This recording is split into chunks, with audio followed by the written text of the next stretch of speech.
नवरात्रि के व्रत करने से पूर्व जरूरी है कि इस परम कल्याणकारी उत्सव की पवित्र कथा को जाना जाए। इस पर्व से संबंधित कई कथाएं प्रचलन में हैं और आज मैं उनमें से कुछ मुख्य कथाएं आपको सुनाने जा रहा हूं। तो चलिए शुरू करते हैं। पहली पौराणिक कथा के अनुसार नवरात्रि में माँ दुर्गा ने महिषासुर नामक राक्षस का वध करके देवताओं को उसके कष्टों से मुक्त किया था। महिषासुर ने भगवान शिव की आराधना करके शक्तियां प्राप्त कर ली थी और तीनों देव अर्थात ब्रह्मा, विष्णु व महेश उसे हराने में असमर्थ थे। महिषासुर राक्षस के आतंक से सभी देवता भयभीत हो गए। उस समय सभी देवी देवताओं ने अपनी अपनी शक्तियां मिलाकर माँ दुर्गा को अवतरित किया।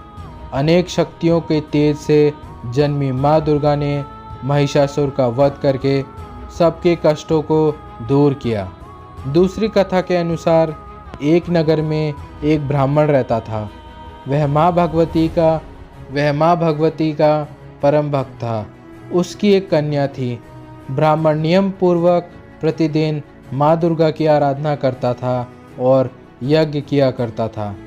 उस ब्राह्मण की बेटी का नाम सुमति था। वह प्रतिदिन पूजा में भाग लिया करती थी। एक दिन सुमति खेलने में व्यस्त हो गई, जिसके कारण वह माँ भगवती की पूजा में शामिल नहीं हो पाई। यह देखकर उसके पिता को क्रोध आ गया और क्रोधवश उसके पिता ने कहा कि वह उसका विवाह किसी दरिद्र या कोढ़ी से करेगा।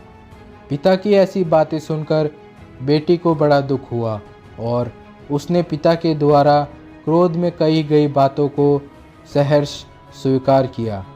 कई बार प्रयास करने से भी भाग्य का लिखा नहीं बदलता है। अपनी बात के अनुसार उसके पिता ने अपनी कन्या का विवाह एक कोढ़ी के साथ कर दिया। सुमति अपने पति के साथ विवाह करके चली गई।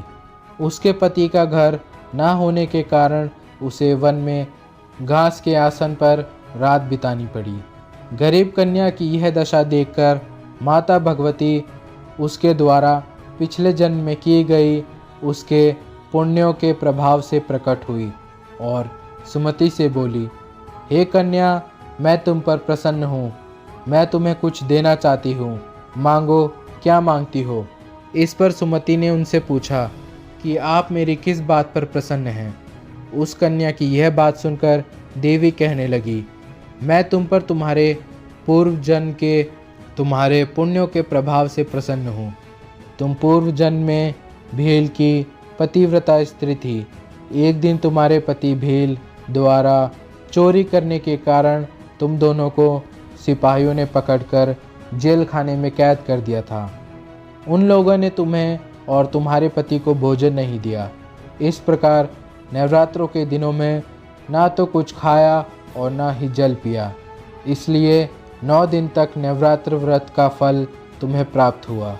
हे ब्राह्मणी, उन दिनों अनजाने में जो व्रत हुआ, उस व्रत के प्रभाव से प्रसन्न होकर आज मैं तुम्हें मनोवांछित वरदान देती हूँ। कन्या बोली कि अगर आप मुझ पर प्रसन्न हैं तो हे भवानी, कृपा करके मेरे पति का कोढ़ दूर कर दीजिए। माता ने कन्या की यह इच्छा शीघ्र पूरी कर दी। उसके पति का शरीर माँ भगवती की कृपा से रोगहीन हो गया। तीसरी पौराणिक कथा। रामायण के एक प्रसंग के अनुसार भगवान राम, लक्ष्मण, हनुमान व समस्त वानर सेना द्वारा आश्विन शुक्ल प्रतिपदा से 9 दिनों तक माँ भवानी की उपासना की गई और 10वीं तिथि पर लंका पे आक्रमण किया था। इस तरह नवरात्रों में माँ दुर्गा की पूजा करने की प्रथा के पीछे कई कथाएं प्रचलित हैं, जिसके बाद से ही नवरात्रि का पर्व आरंभ हुआ और माँ दुर्गा की पूजा होने लगी। तो ये थी आज की कुछ कथाएं। अगर आपको कथाएं पसंद आई हैं तो वीडियो को लाइक कीजिए, कमेंट सेक्शन में लिखिए जय माता दी और वीडियो को शेयर करना ना भूलें। हम मिलते हैं आपसे अगली वीडियो में। तब तक के लिए जय भवानी।